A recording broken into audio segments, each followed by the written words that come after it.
And welcome to Cruising with Kayfabe. I'm Mongo. I'm Emily. And today, Emily, we have a very special guest. We have someone all the way from Germany, all the way from around the world. I'm just going to let you introduce because someone you are very fond of.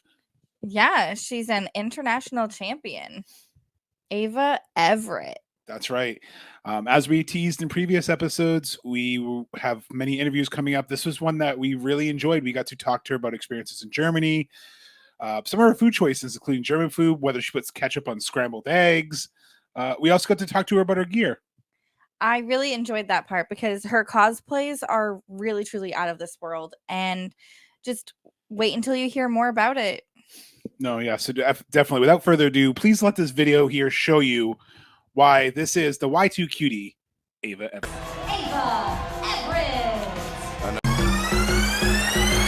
Hey, this old shit, I walk it out. Miss VIP, standing on the couch. Spotlight, strobe lights, all night, I live a good life. Follow me if you wanna be a boss like. Hey, this old shit, I walk it out. Miss VIP, standing on the couch. Spotlight, strobe lights, all night, I live a good life. Follow me if you wanna be a boss like. Shining like a diamond, like a diamond. To the top I'm climbing, like I'm hiking. I'm the new horizon, see me rising. I'm going up like an escalator. Good life, that's what I'm about, bow. Do the rain dance, never in the drought. Stay charged like a battery. I appreciate your flattery. I can understand why the mother girls mad at me. Take a look around, ain't nobody better than me. I'm a hot girl, everybody's fan of me. Don't front, baby, I know you're a fan of me. Everything I do, I hit the baseline. He said he wanna come and give me FaceTime. Hit him with the slow wine, stay in my grind. Got my mind on my money, and my money on my mind. Hey, this old shit, I walk it out. Miss VIP, standing on the couch. Spotlight, strobe lights, all night, I live a good life. Follow me if you wanna be a boss like. Hey, this old shit, I walk it out. Miss VIP, standing on the couch. Spotlight, strobe lights, all night, I live a good life. Follow me if you wanna be a boss like. I could be a little cocky, little cocky. I'm too much of a hottie for me to not be. When I'm on the move, everybody stops me. Want me to take a flick like they paparazzi. Grazie, grazie, thank you kindly. Tag me on IG and after that follow me. Say something slick, I'ma beat your hiney. I see you over there with your man, I am me. You can understand why your man wanna hammer me. Take a look at me and look at you, use a casualty. Have him so in love, make him wanna marry me. Now that's so good, work it out like it's Saturday. Everything I do, I hit the baseline. He said he wanna come and give me FaceTime. Hit him with the slow wine, stay in my grind. Got my mind on my money, and my money on my mind. Hey, this old shit, I walk it out. Miss VIP, standing on the couch. Spotlight, strobe lights, all night, I live a good life. Follow me if you wanna be a boss like. And everyone, I'd like to welcome to the show Miss Ava Everett, aka the Y2K cutie. You might know her as a three-time WXW Women's Champion, NCW Women's Champion, GWF Women's Champion, Chaotic Women's Champion, the generational talent, the Ava Taker, whatever you want to call her. She joins us here today. Thank you so much, Ava, for joining us. No problem at all. So I'm going to let Emily ask the first question because she is one of the biggest Ava marks I know. She's been a huge fan of yours since we originally started going to Limitless. Make sure I have my Limitless shirt here to represent. So I know you have one of the first questions for Ava. So we've seen you face off with like Davienne, Becca, Danhausen. We've seen Selmy. Who was your favorite to work with? Because I feel like there's chemistry with everybody, and it's so hard to like pick a favorite match. Limitless, you mean? In Anywhere. general, because I've seen most of it. It's such a like a weird question. I feel like if we're speaking regionally, we're speaking Limitless. Two people would obviously like stand out the most in my mind. That would be obviously Davienne. Davienne and I have probably wrestled over 100 times, whether that be singles matches, multi-man matches, tag matches, you name it. I credit her a lot for like my come up in wrestling in New England in general. She had already been wrestling for a couple of years when I first, well, more than a couple of years, but when I had came into the business. So she was always so passionate and forthcoming and knowledgeable. She was always very sweet, and she always took care of me. We have great chemistry in the ring. I'm hoping that she makes a return to wrestling soon. She's been out for a little while, but Davienne and also Becca. Becca and I have had many, many, many matches as well. Only, I believe, 3 in Limitless. I think we had 2 singles matches and a 6-person tag, excuse me. But outside of Limitless, we've worked a lot together. We've tagged together. We've spent a lot of time in and out of wrestling together as well. So I feel like when it comes to like in-ring chemistry, it also like that chemistry outside of the ring too is super important. So they're 2 that always stand out to me. When people ask me like who do you wrestle or like to wrestle the most or have the most chemistry with or whatever it is, it's always like probably Davienne and Becca. I can see that you always look like you guys are having fun in the ring, especially in, when Becca was going through when you guys were frenemies, going through the pop star phase and wrestling up and down the East Coast. And what do you mean? She's still a pop star. I don't know what you're talking about. She is. Paparazzi's always following her. Always, and you can find her music on Spotify. That is true. I wish I could like insert like boop right here. This is I can do that though. Oh no, I think good. Our son had us playing like so we used to over drive here, around over like here. Yeah, like your song used to play in our car all the time. Like our son would like beg to have Limitless music playing when he was 6 and 7. So Becca's song, when it first changed over, I was like, but this sounds like her. And then I was like, wait, it is her. It is. No, that's awesome. And I love that also because we're originally from New England. Obviously, we're down in North Carolina now. We're in the Raleigh area. So if DPW listens, make sure you book Ava. Please get her down here. We'd love to see you wrestle down here selfishly. But I noticed from my research, so you trained at New England Pro Wrestling. Is that correct? That you trained up in New England? That's awesome. Can you talk a little about your training? Because I know, Sasha Banks is an alumni. You have Dominic Dijakovic that's an alumni. So they put out some talent. Ava Everett's alumni. So clearly some talented people are coming through there. Yeah, absolutely. So I started training. Forgive me if I'm wrong, because I feel like the past 6 years that I've been wrestling, it's all been like melded together. Training, wrestling, it's all mush. And then COVID happened, and I feel like that was such a weird 2 years that I have no concept of time anymore whatsoever. Not that I even did in the first place, but now I have less concept of time. So I started about 6 years ago, so around 2017. And I don't know if this is going to be a question that you ask, so I hope I'm not getting ahead of myself, but I'm going to. I started watching wrestling around 2016.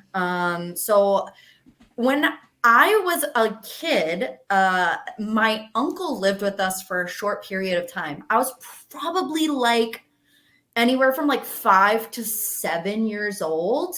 And I know that's a big range, but also, like I said, no concept of time here. But my uncle was living with us for a period of time. And I remember after school, I would come home, and either if I was at my cousin's house, we'd watch Pokemon. But if I was not there and I was with my uncle, he would always have the Chuck Norris show on, and then reruns of wrestling. And I hated it because it was always reruns of Attitude Era. And I was always a little 13 going on 30 girl. I was I'm so mature. And so I would see the bra and panties matches, and I was I hate this. This is stupid. Nah, I don't like this, which it's definitely an art form. And I wish I appreciated it more at that time, but I definitely didn't. So I did not like wrestling at all. And then I started watching in like 2016 because I was an E Network girly because I like reality TV, which like, come on, mindless TV, but whatever. And I started watching Total Divas. And I was like, what are these girls? Because like they're so cool.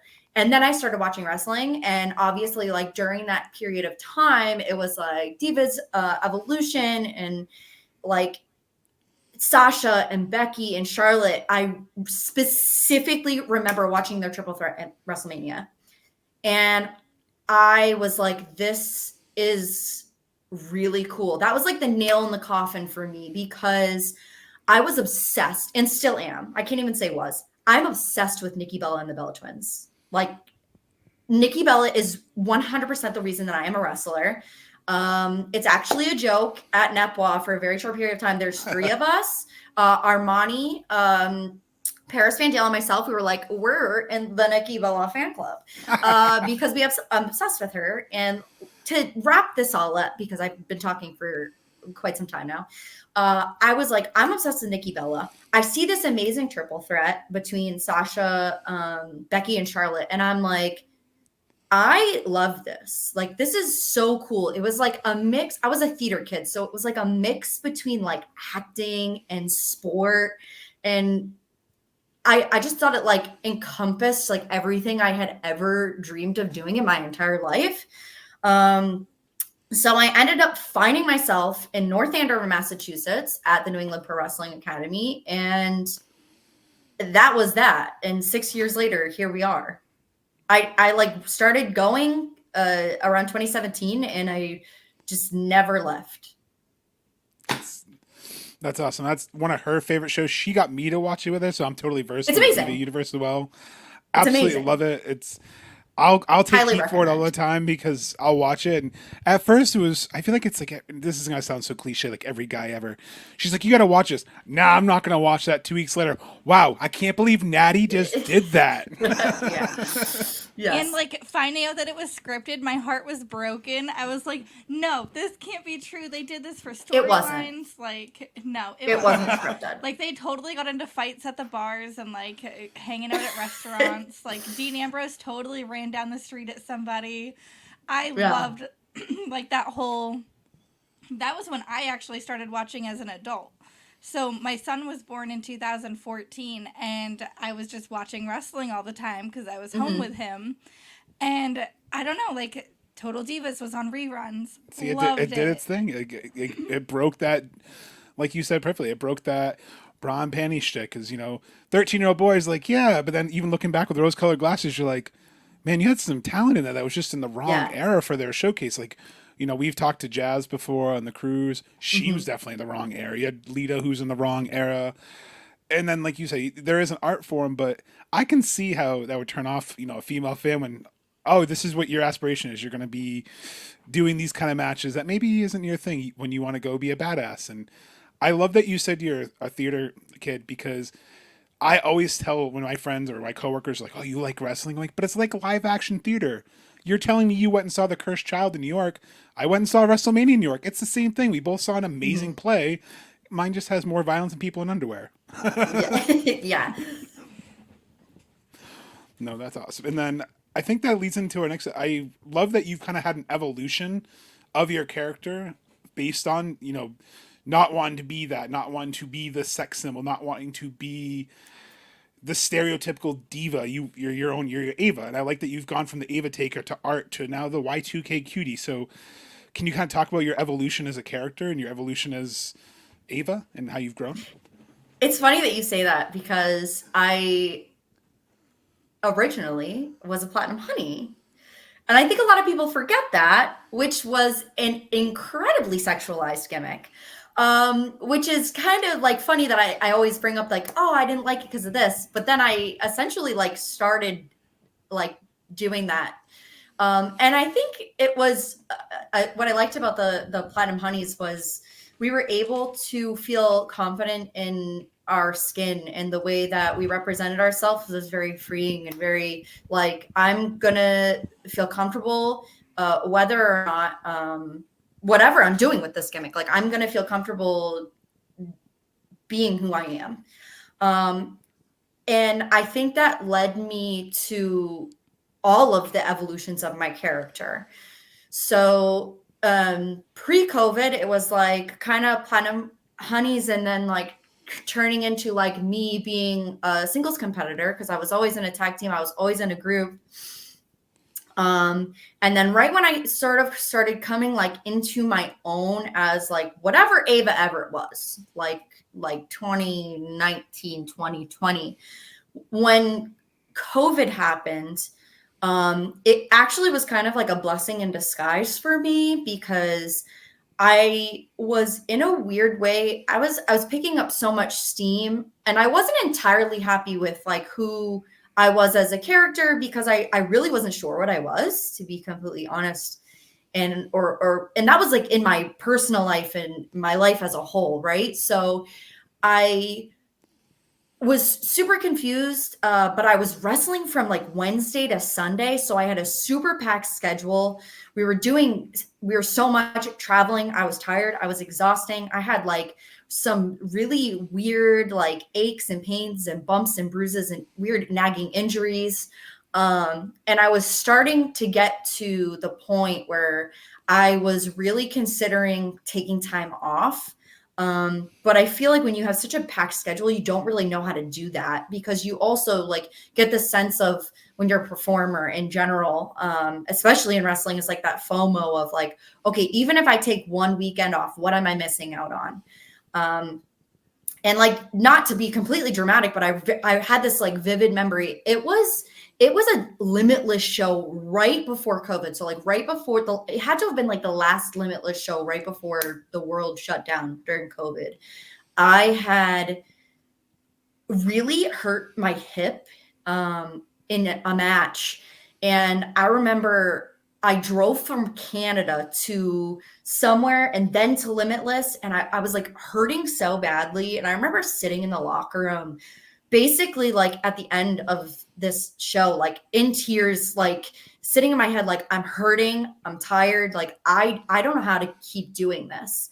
And then it was like a sign from the universe. COVID happens and the world shut down and I was going to take a break. And then it was like, I had to take a break. Like everybody had to take a break.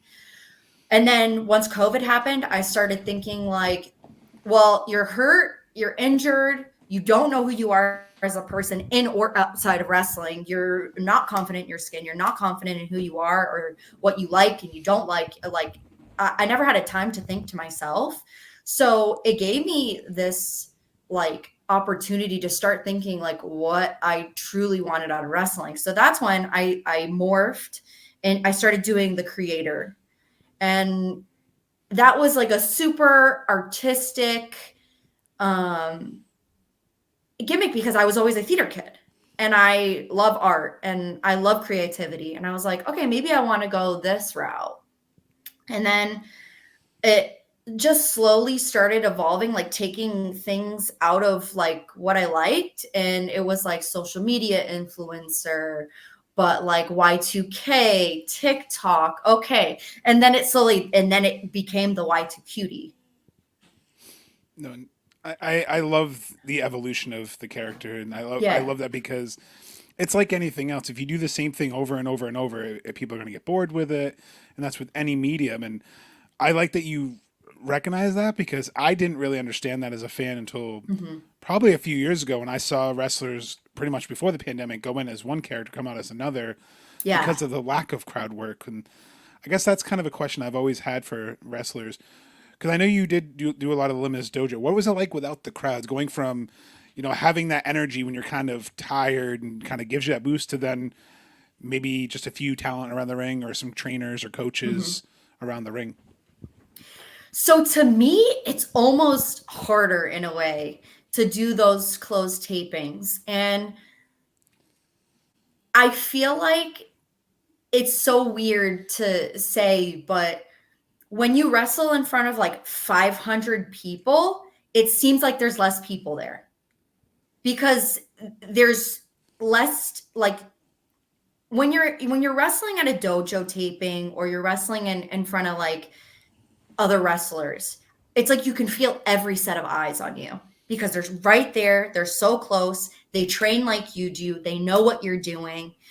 And when you're in front of a crowd, it feels like, and it sounds so strange to say, but it's like you feel like less of a focal point. Like it's less pressure in a way, because it's not like I do something and then I look and it's Channing Thomas looking at me right there, and I'm like, oh my god, what's going on?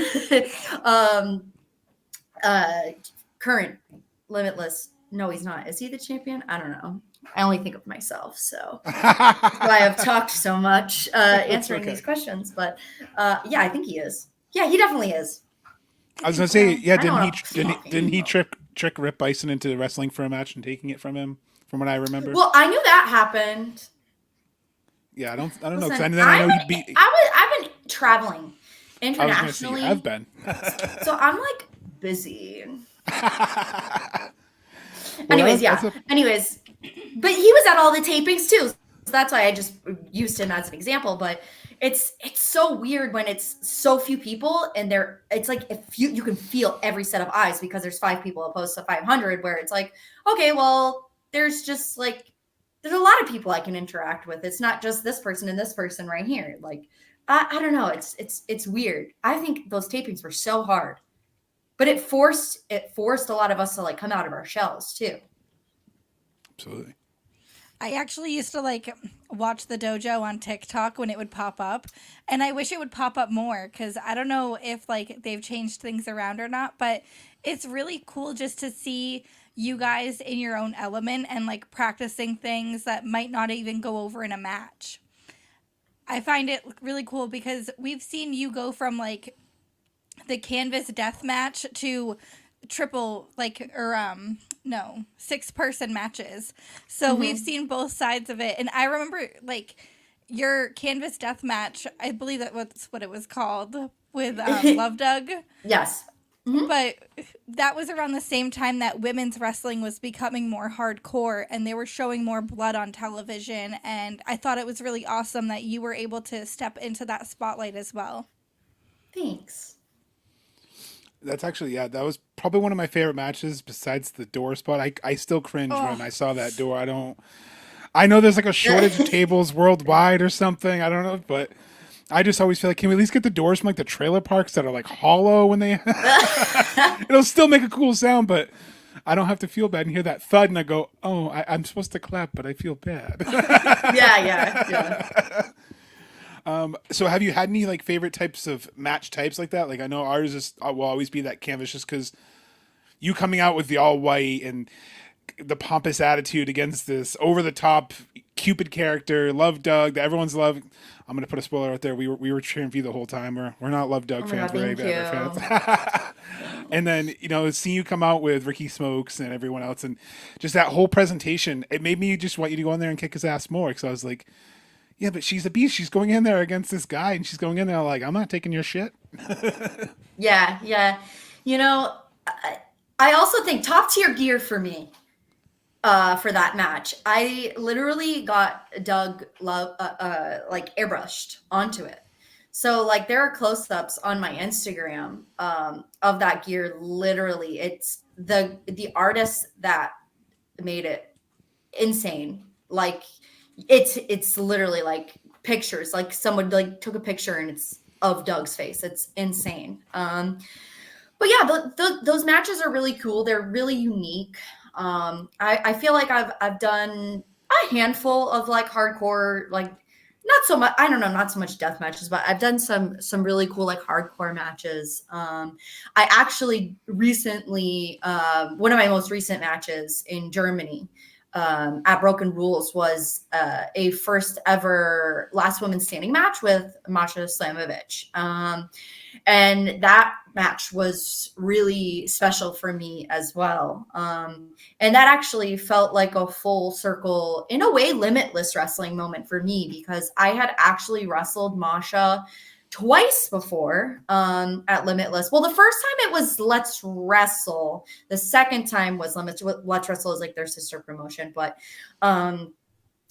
I had wrestled that match against Masha at Limitless. And then when I first was like talking to WXW about going over, I know that that had been one of the matches that they had actually seen of mine, like because they didn't really know me. I'd never been to Europe or anything like that before. So being able to do that match at Limitless and then go to WXW, and then I had wrestled her once before at Femme Fatale. And then being able to do the last woman standing match, and where Masha, like, you know, became the women's champion, because I think that's so cool, because I think the lineage of the WXW women's title is really special. Toni Storm, Killer Kelly, you name it. And then now, like, having Masha's name on that title as well was a really, really cool moment, because I love WXW and I love the women's division there, and I cared, and I still do. I care so much about the women in that locker room, because when I went to Germany and I went to WXW, they took me in, and I've always felt like part of the locker room there. So like being able to do like a hardcore style match, first time ever with Masha, like after like wrestling her so long ago at Limitless, that was a really, really cool, unique moment for me. And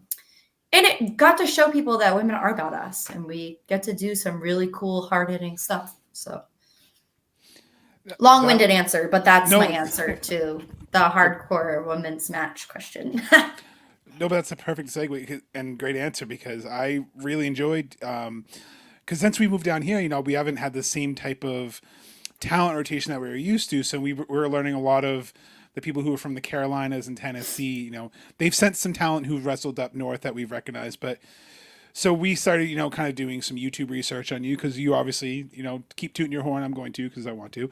You were always one of our favorites. So when I learned you went to Germany, I instantly told Emily, I'm like, wow, that's so surreal, because I worked at a credit union for almost my entire career, and we had branches in Germany. So I got to talk to a lot of people over there, and I connected to people with wrestling, and I didn't even know. They never told me. They told me about Blitzkrieg, which I know you've wrestled at, but they never told me about WXW. So then when I started looking, I was like, I got shafted. They had 2 hours from one of our bases.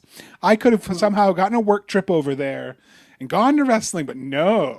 So, Yeah. And you can't shoot yourself short. You were a 3-time champion, so that's pretty cool for that lineage Yeah. too, that you held it 3 different times. Well, thank you. You were able to like bring it over to the States and have great matches with, I believe, what, Delmy, Becca, Alicia Edwards, Killer Kelly. That's pretty cool. So because you got to take that like locally, right? Yes. I feel like I'm not sure if there was any. My brain is. You're totally fine. I'm not sure. I'm not sure if it was anybody else. but those are all pretty big names, especially in America. And so to be able to take that title and have it showcased in other promotions, it's huge. Mm-hmm. Yes, it was very, very nice. So I guess I'm going to have to ask the hard-hitting question. What do you feel about Masha losing it in that unification match? Because I looked it up and I was sad. I'm like, oh, Masha was the last champion because it got merged, right? If I read that correctly, it got merged with the men's title. Unified, sorry. No, I mean merged, unified. I guess it's all the same, right? And also, I think the locker room likes you over there, because I saw that they voted you 2023 of Wrestler of the Year. So that's pretty. I didn't even have to vote for myself. That's even better when you didn't have to tell them, or you just told them all to vote. But like, listen, I got Aaron work with me. He's going to put you. I'm just kidding. So what's it been like? I guess, you know, wrestling in the U.S. Northeast is one thing. What's it like wrestling in Germany, especially for someone who, I mean, you've been there for a couple of years now. What was it like when you first got there? To kind of like, what was the environment and everything like different from the U.S.? It's weird. It's different. Like usually their crowds are a little bit bigger. So it's so weird for me to say that, because I feel like Limitless does have like very large crowds as well. So you're wrestling in front of a lot more people, but it's also you're wrestling less frequently. So there's kind of like like there's a lot of similarities, but there's a lot of differences. Mostly like crowd size, frequency. It's also I wrestle a lot in Germany, but it's also like the way Europe is. It's like you end up wrestling in a lot of different countries, even though they're like super close to each other because it's obviously like countries instead of states. So you end up I end up like not just wrestling in Germany, like you wrestle elsewhere because of like the locality of where you are. So it's just I don't know how it's the same but different. People get mad at me for saying that. The same No. but different. But it's the same but different. It's I don't know, it's the fans are similar and people have similar mindsets.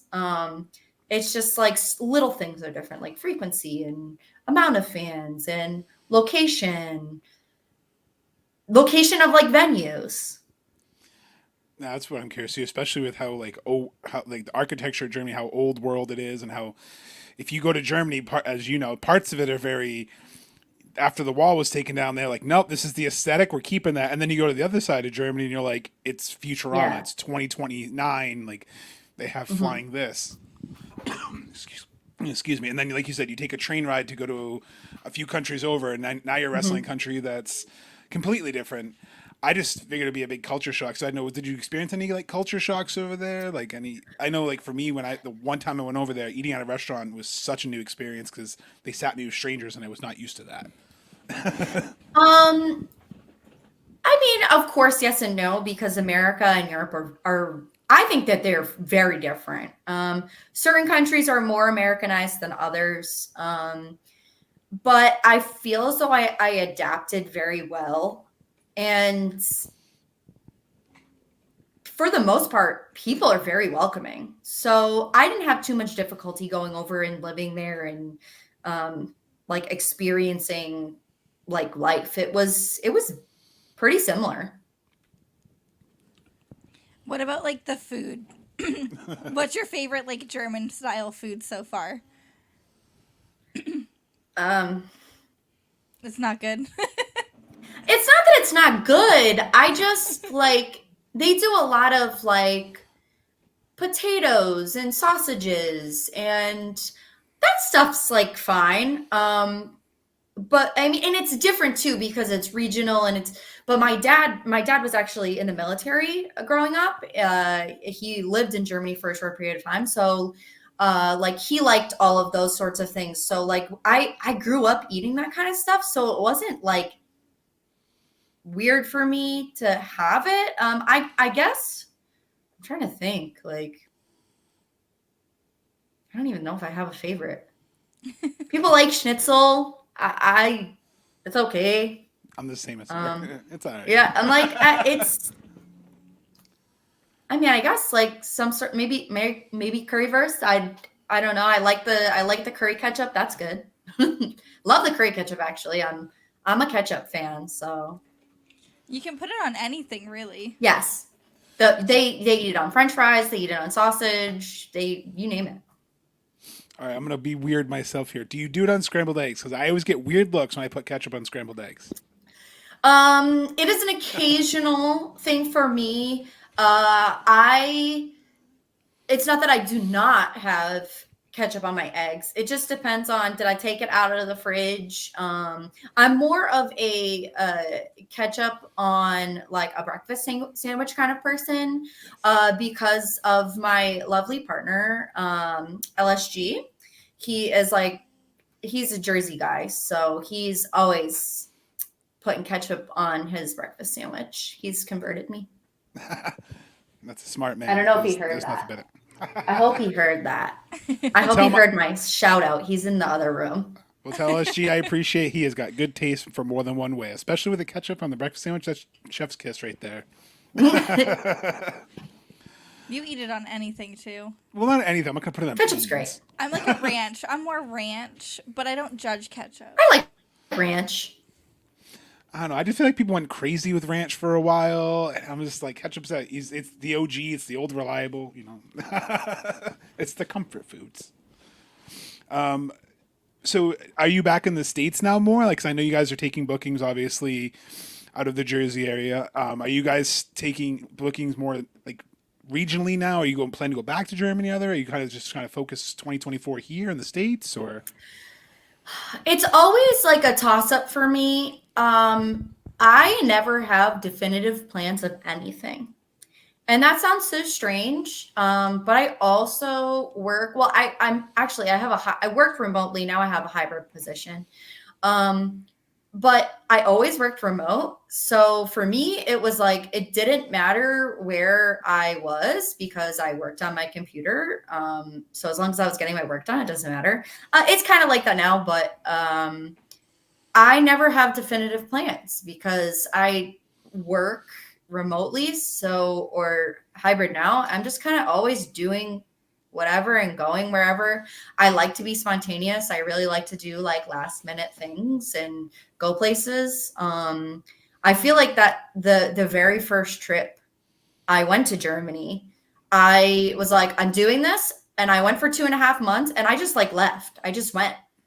I think I like figured all of it out in the span of like maybe a month or so, Wow. like to kind of like figure all the things out, like where I was going to stay, where I was going to go, where I was going to train. And I mean, I went right to WXW and I trained at WXW and you name it. But I've always kind of been like that. I've always moved around. I've lived different places. So I hate that I can't really answer that question for you. There's a moth. Get away. Sorry, I was like, I don't know if they saw that moth in here. No, you're totally. But yeah, no, I'm too spur of the moment, and I'm to like know where I'm going to be next. No, but I like that. It's like the book's not finished, the chapter's not written. I like that answer because it's. That's why you're a Matt Cardona fan. He's everywhere. I'm just well, no, but I can relate to that, like the spontaneity. I mean, we had just moved in together, and one of my friends was like, "Do you want to go to WrestleMania in New Orleans tomorrow?" And I was like, "All right." And I booked a flight that night while we had just finished moving our stuff, and I went down. And honestly, I think that kind of made us show because she realized that it works out taking her on the JR cruise. There's times she thinks I planned it all out, and I planned it the day of. So, because I feel like when you make plans or you go too far in advance, then they fall apart. It's discouraging. But when you kind of go with the flow, you kind of ride the wave of momentum, whether it's good or bad, and you learn either way. So I think that's a good mindset personally. So I dig it. I'm just chaotic energy kind of person. There's nothing wrong with that. Very chaotic. So one of my favorite things when I watch wrestling is the makeup, the gear, everything like that. And aside from your current gear, because everything you've had is really amazing, you cosplay as well. So you've done Power Rangers, you've done the Ava Taker, and I think there was another one, Kilt Bill, right? I did a Kill Bill inspired gear recently, yes. So cool. What one has been like your favorite so far, or do you have more coming? I do actually have a new one coming. And I'm really excited about it, but I'm going to keep it under wraps because it is a Cosmic Cutie gear that is being made. It's some really cool, unique gear that I'm very excited about. But out of the ones that I already have, I think the Kill Bill one was probably my favorite because it was something that I had completely designed by myself. And I also like as the Y2 Cutie, this is the most comfortable I've ever felt like in myself, like as a performer. So I just really, I loved the inspiration. I loved the gear. I loved the confidence that came with it. So that one's probably my most favorite. Oh yeah, she's not lying. One of the big things she does on this show and even before the show is she'll be like, I know that gear. Okay, what's this a reference to? And then she'll look up like the makeup. What's the foundation they're using? What's the eyeshadow? I found out what Abaddon uses to paint her face. And all the questions she could ask Abaddon is what makeup she uses. Yeah. Listen, I was terrified, okay? I got one question out. I was proud of myself.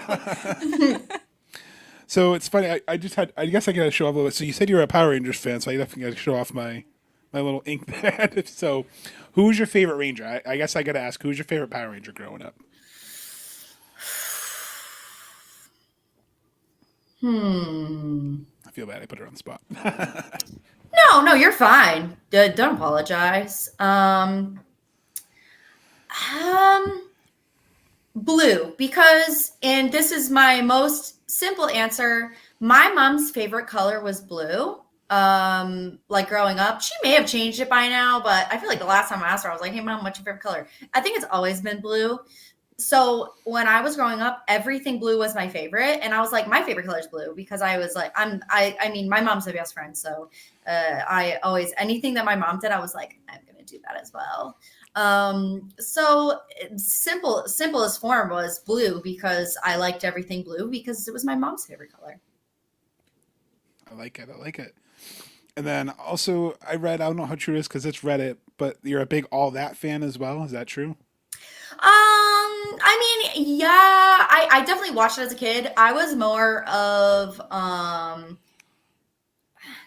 mean, all that's fine. I liked the imagery of it. I liked that it was like I was doing like a 90s 2000 thing at first because I was like trying to figure myself out, and I felt like a lot of people could connect with it. It was a very like well-known logo, well-known design. My name was Ava, all that. So, I mean, Reddit isn't wrong, but I'm a poser, so We had the Amanda show. I definitely watched it. Yeah. You said the Amanda show? Yeah, I was Yeah, we had literally that. about to say that, but I was like, I'm going to go off on a tangent. They're going to have to listen to me talk more like random, incessant rambling. So I was like, don't even bring it up. Don't even do it. And then you just did. So I'm glad we were having the same brain thought. Our So son actually watches like all of our old shows, and he started like loving Amanda Bynes recently. especially Ask Ashley. Yes. And so I showed him like She's the Man, and I was like, look, see, sometimes women are better athletes. Yeah. I'm humbling him now. So it'd be funny. What you should do with Aaron and Ricky, especially since Ricky, I think would fit this. You should make them the dancing, lobsters sometime. I think Dancing that would be lobsters. hilarious. Make them Yeah. come out as dancing lobsters. Bring in the dancing It lobsters. is 2000s. I was gonna say it would fit with everything. It's too funny. Do you have any? I guess do you have any of the like '90s shows that you want to do, or any cosplay? I know you don't want to give the idea, and I don't want to take that. Is there any other ideas that you'd love to do in gear sometime? Is there any other like I'd really love to try to make this work, or you've tried in the past and just couldn't get it down? I had I've since sold the gear, but when I first went to Germany, this third trip, I believe it was, I had this pink and like mint green, but it looked more blue gear. It was like pants and a top. And it was an unsuccessful attempt at strawberry shortcake. And the reason it was unsuccessful was because I had purchased the blue. I was like, when I went through my gear designer, I was like, strawberry shortcake. But then I sent that mint gear and it was blue. It was like I was expecting more of a green. And I also should have included some like red in there as well, but I didn't. And I loved how the gear came out. Don't get me wrong. I thought it was like super, I loved it. I loved the fit. I loved everything about it. It was just not what I was going for. Like I am still trying to do strawberry shortcake, but every time I try to do it, it just doesn't come out right. Just doesn't. And I think it's because I have too many thoughts going on when because I design my own gear. So I end up doing something and then I'm failed. I've 6 years. I have continuously tried. I'm just going to have to try again. I may fail again. I may never get strawberry shortcake. Or you may hit it this gear and hit it out of the park. And I think it's that thing. When but the you're new gear is not strawberry shortcake, just so you know. Okay. The one that's coming, it's not. It is not strawberry shortcake. But I'm getting there. And I think too, and when you're passionate about something, you want to make sure it's you on a brand. It's your brand. Y2Cutie is your brand. you know, as someone who's marketing MBA and all that, you have to market yourself. So if you don't want to go out there with, you know, gear that's like subpar, substandard, or not what you wanted, because if you're not happy with it, you're not going to have that confidence, like you said earlier. And I personally have seen that with some wrestlers. You can tell that like they wanted one thing. You're like, oh, is that kind of supposed to be that? And then you could see they just weren't really the same bubbly self. They didn't have that personality. They weren't selling in the ring the same way. So you could tell they're just not happy with what they're wearing. And then you never saw them wear that gear again. You're like Shawn Michaels in those ugly brown pants at Elimination Chamber. Don't know what he was thinking with those, but I kind of think of those. New. Right. Speaking of selling, I know you had a question you like to always ask about selling.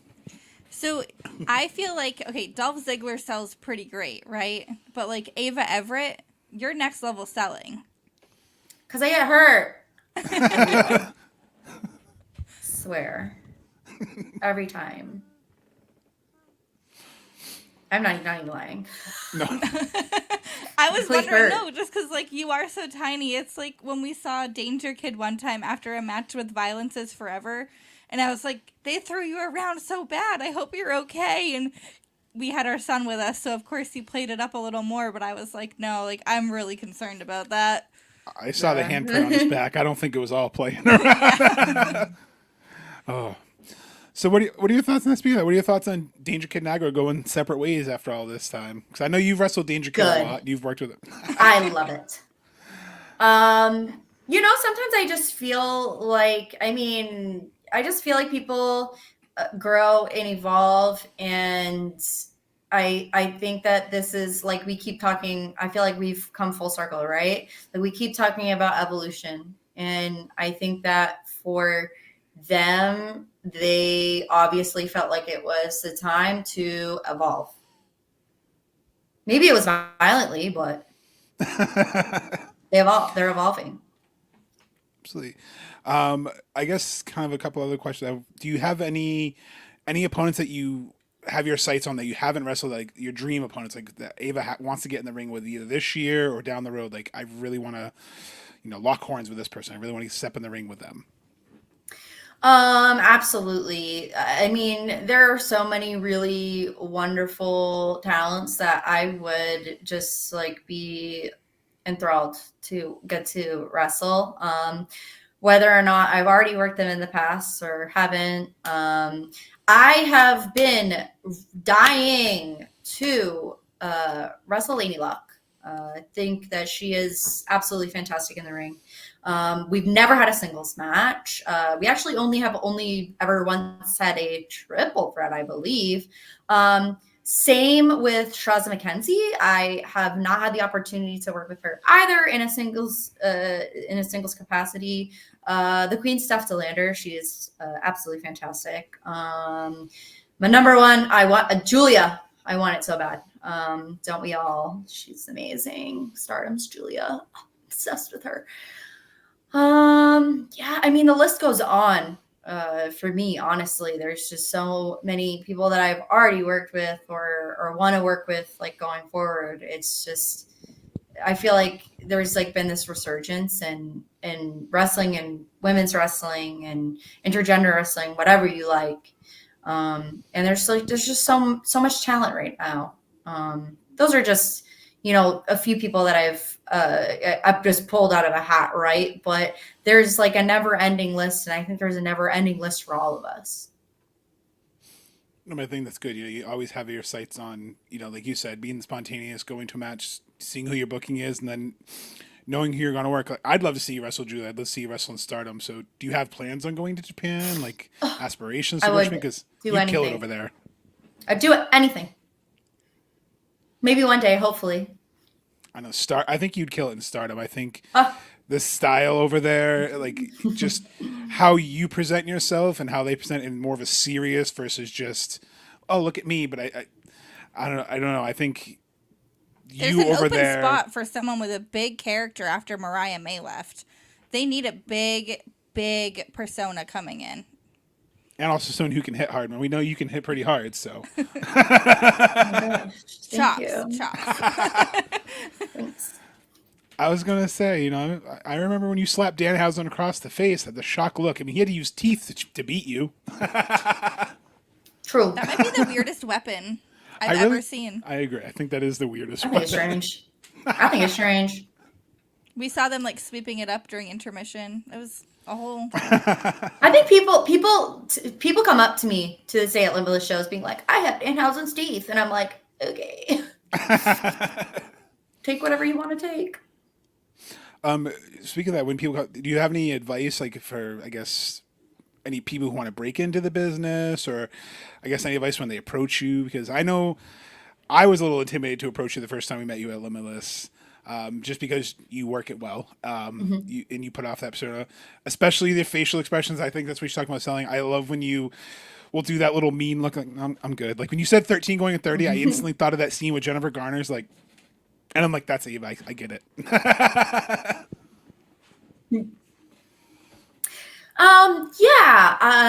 I think the most basic thing is do your research.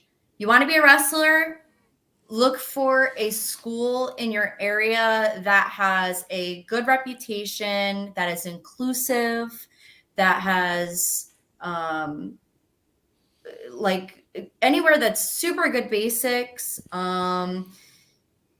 I know some people will or not respond. I know that I always hear, like when I'm talking with my peers, like they have people that have like reached out to them, asking where you can train.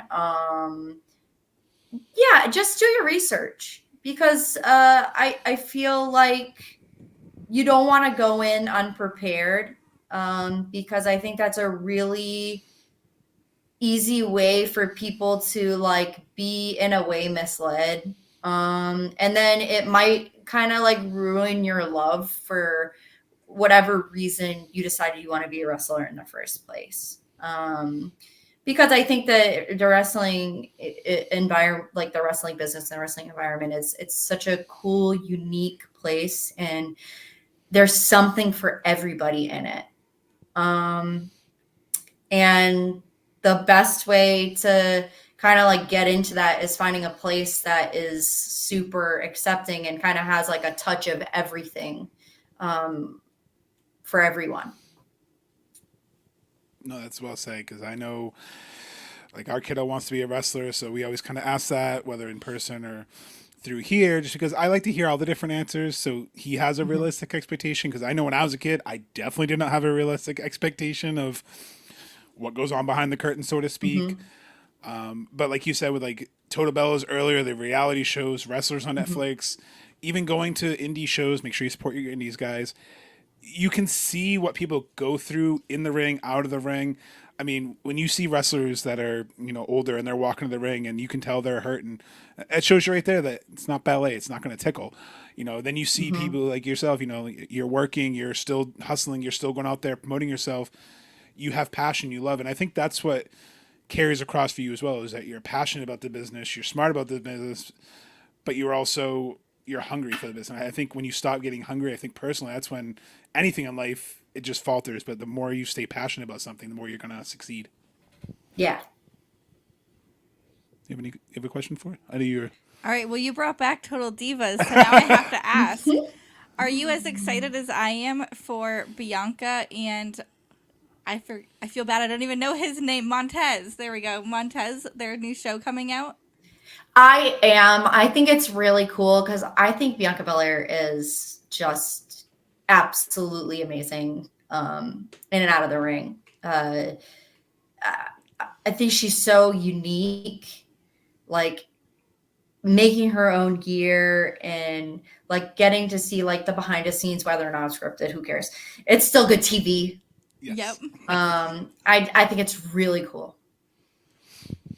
I feel like this show is going to be more eye-opening than the others as far as the gear making, and like we've seen Sandra on Total Divas. We understand gear making, but as far as like a fan goes, to be able to see the wrestlers themselves working on that, drawing up designs, that's important. Like to showcase the real person behind everything is still important as far as certain fans go. And they need to see that behind the scenes in WWE. I think in general too, like you were talking about designing your own gear. I mean, if you ever throw up sketches after gear's done, I think that would tell, because I love when I see someone say, this was my original sketch, and then see the idea that was brought to life, or the ideas, and to see that, because I love this is why I said I was a nerd earlier, because I love everything about wrestling, from the marketing to the production, because it's such a weird business industry in the best possible way. Because, like you said earlier, it's got a little bit of everything, but it hits like everything I went to school for. So I kind of feel validated that as a fan, and I'm like, I understand it a little bit more because I understand marketing promotion. Like I talked to Randy years ago about how you can go from nothing to something just by talking to people, or like you with social media, how you have to make a presence on social media, but also kind of wade through the BS on social media and like block, block, block, block. Yeah. That block button is key. Yeah, but your Thick social skin. media, you have all the promos going. We're just searching matches and we found so many awesome promos of yours, and Thank I you. just loved it.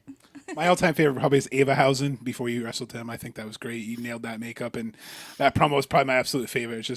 It just came out of nowhere, and I saw it again on YouTube. I'm like, Ava Housen. It did come out of nowhere. It did come out of nowhere because it was something that I didn't even know what I was going to do that day. I know I wanted to do something silly. I had a handful of ideas, and that's what I ended up with. So I think the first match we saw of yours was actually the mystery match lineup, and the promo you had for Patience as a Virtue was like spot on, because during the pandemic we didn't really get to see Limitless unless you watched it on like IWTV.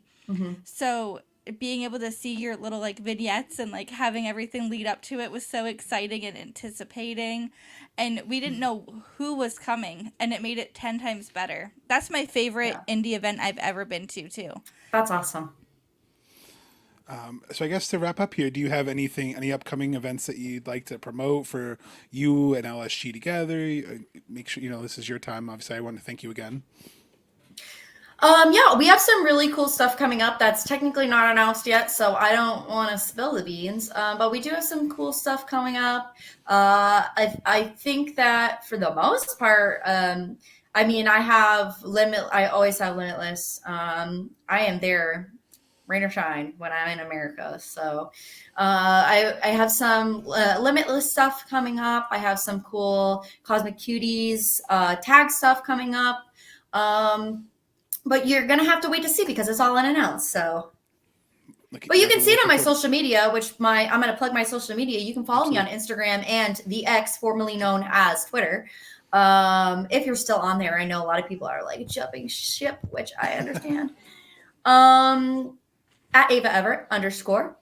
I have a Facebook fan page. I have an entire link tree on my social media pages. You can click that and you can see all of my stuff there. So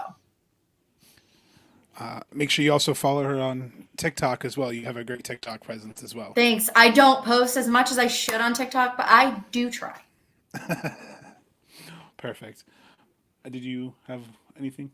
So for a birthday, I'm going to put out a birthday wish for you. Is that cool? Go ahead. The first ever women's Limitless champion. As I should be.